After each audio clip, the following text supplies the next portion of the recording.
Wandermongers. Mongers. We are at Datil Well Recreation Area near Datil, which nobody knows where that is. Datil, New Mexico. It's the BLM land, and for some reason it was almost shut down with less amenities.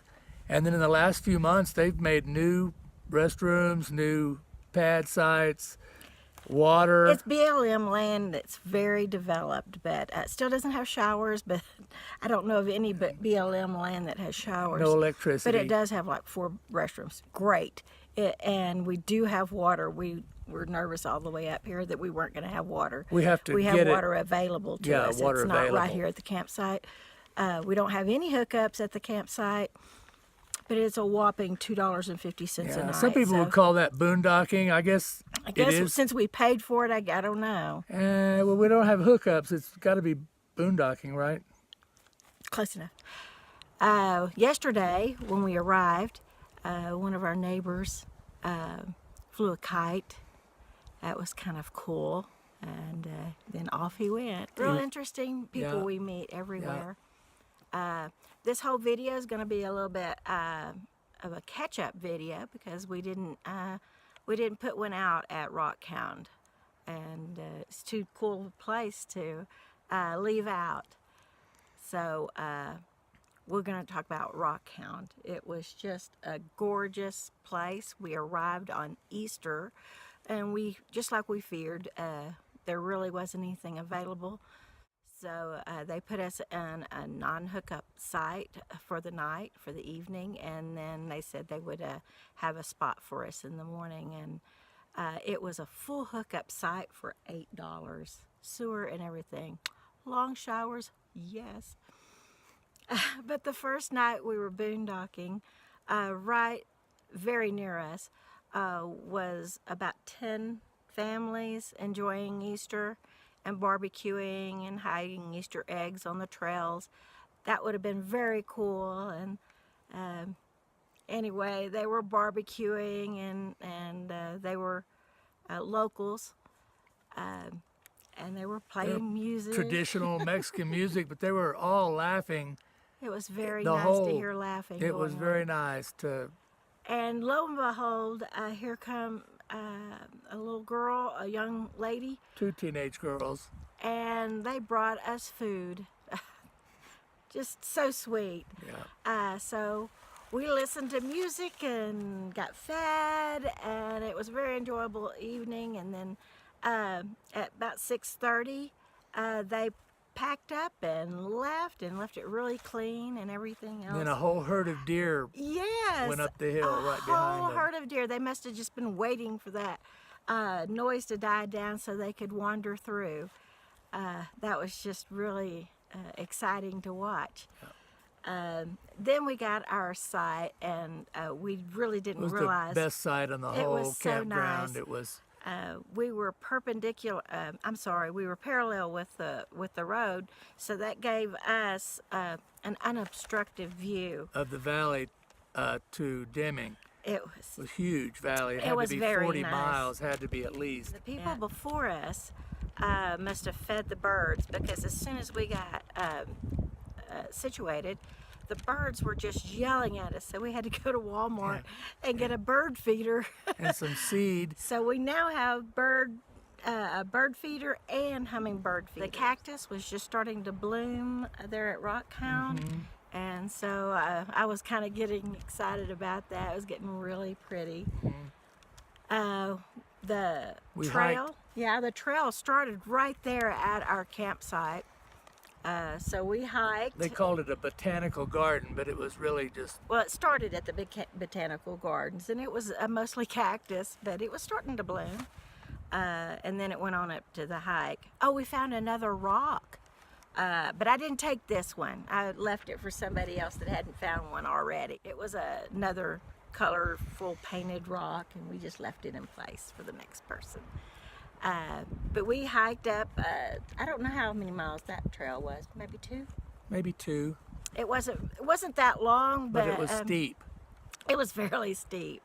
But we got to look down on the campground, and that was pretty nice. And then the next day we went to the Spring Canyon Recreation area. It's a part of A Rockhound, day use area. but it's the day use area. And Box Canyon, and the road, the road going up to it was, what was it, 17 degree incline. I've never seen that on a It was sign like before. straight up.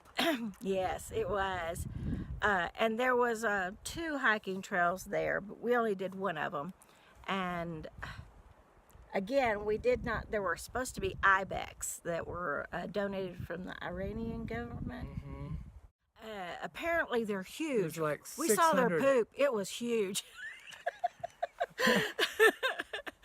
Apparently 37 of these, what are they, Ibex. goats? Yeah, they're goats. I guess They're real long, sharp. males and females horns. both have horns. We didn't see them, but there's didn't get to apparently see there's 'em. 600 of them now from the original 37 that were given. And apparently they're big. Anyway, that was a fairly, really steep hike. Climb, hike, yeah.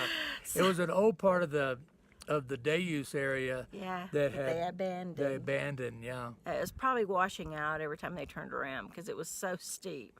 So I have a feeling that road was just constantly washing out. Anyway, that was a really pretty hike. And then the next day, we got on the motorcycles and decided to go see the Catwalk Recreation Area. What town was that in? Near Glenwood, Glenwood. which is even north of Silver City, quite a bit north. It was about a 200-mile day or so, Over that, Yeah, yeah, it was over about 200. 250. round trip. It was real nice. It was a nice ride. It was a nice ride. The weather cooperated greatly Yeah, for us. the wind was not Yeah.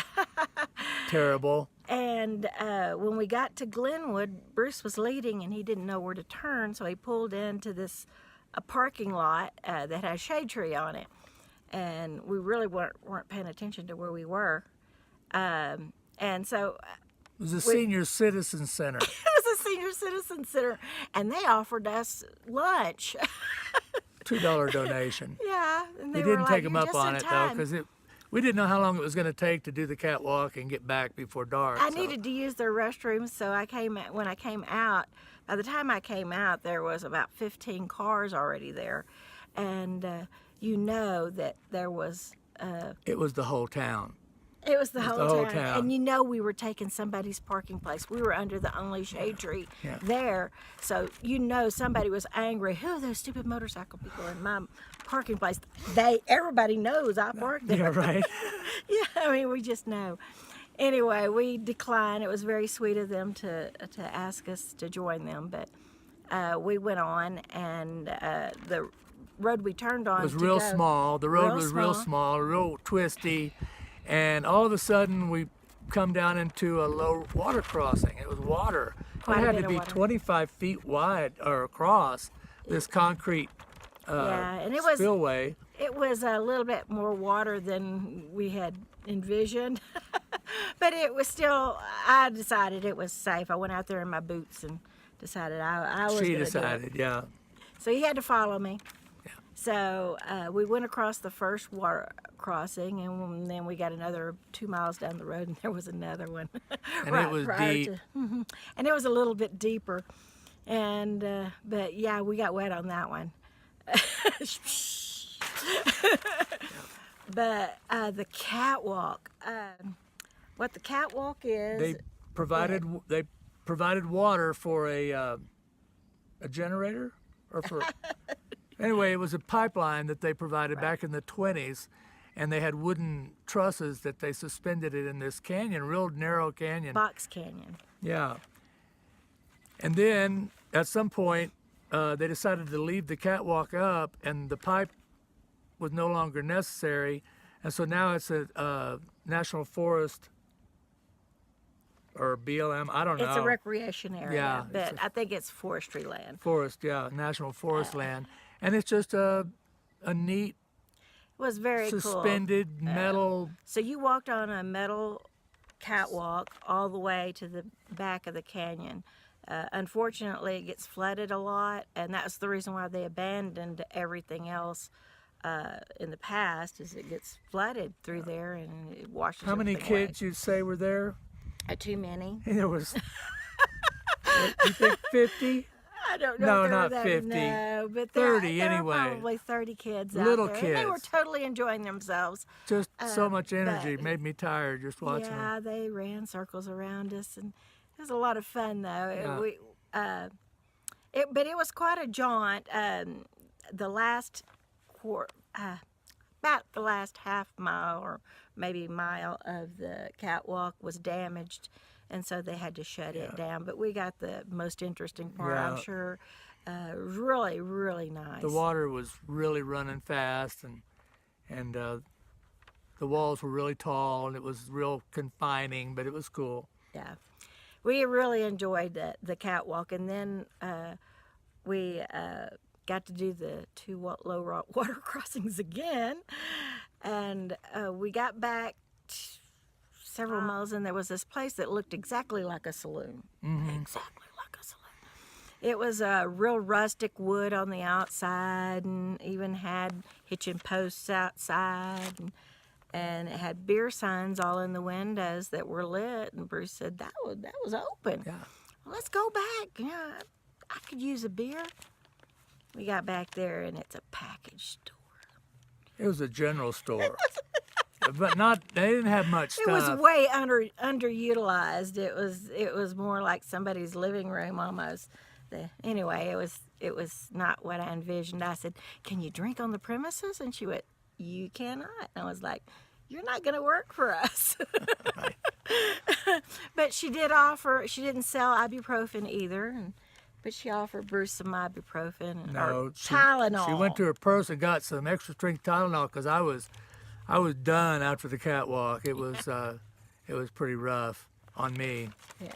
But anyway, Came back through Silver City, got something to eat, got a beer then. so there's a blimp tethered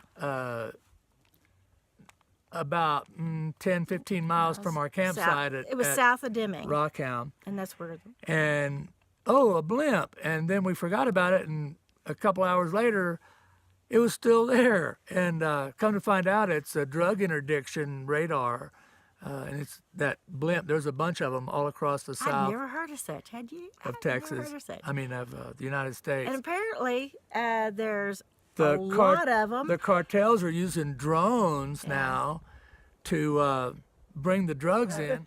Somebody chases those druggies down though anyway, and they use drones too. So it's all kind of weird that these pilotless aircraft are having an ongoing battle all the time. And Well, I had never heard of the drug interdiction blimps, and apparently they've been around for a very long time to catch low flying planes under the radar. So that's exactly what it's designed for. Anyway, it's something I had never seen before. I didn't get a good picture of it. It's a little dot. It's real pretty here. It's not hot, and I know it's hot down at Las Cruces and Deming. I know it is. Got to be. It was getting hot. It was starting to get hot. It was in the 90s. We tried to run our air conditioner. It wasn't really that good. It's not here. Is that it? That's it. Never it. It's never it. It's always it. So, I guess we'll catch up later. Yes. We'll have to do better. We'll do better.